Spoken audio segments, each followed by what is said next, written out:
Σκέφτομαι να μου κάνεις butterfly κούρεμα, έτσι ώστε να είναι όλα έτσι ρε παιδί μου, όπως είναι εδώ κάτω-κάτω. Το butterfly μου αρέσει πάρα πολύ, αλλά με έναν όρο. Θες συνέχεια εδώ. Τι εννοεί συνέχεια? Άκου. Είναι ένα κούρεμα που έχει μια ιδιαιτερότητα. Έχει πολύ έντονες νύχτες. Σωστά.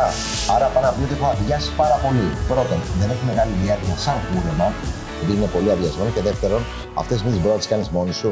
Άρα, αν αποφασίσεις να κάνεις butterfly, και το λέω για όλο τον κόσμο, θα πρέπει να αποφασίσεις ότι αυτό το κούρεμα δεν είναι κάτι που μπορεί να το φτιάξει εύκολα μόνος του και σύν της άλλης δεν έχει μεγάλη διάρκεια σαν κούρεμα. Τι σημαίνει αυτό? Ότι δεν έχει διάρκεια σημαίνει ότι θέλει πιο συχνά κούρεμα, αλλά αυτό δεν μπορεί να γίνει και πολλές συνεχόμενες φορές για το λόγο επειδή το butterfly είναι αρκετά αδειασμένο.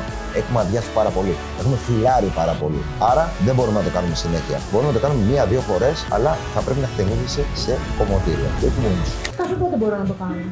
1-2 φορές το χρόνο. Αλλά πρέπει να σου χτενίζει επαγγελματίας. Αυτή είναι η ιδιαιτερότητα του butterfly. Τι θέλει. Ωραία, τέλεια. Πάμε να το κάνουμε.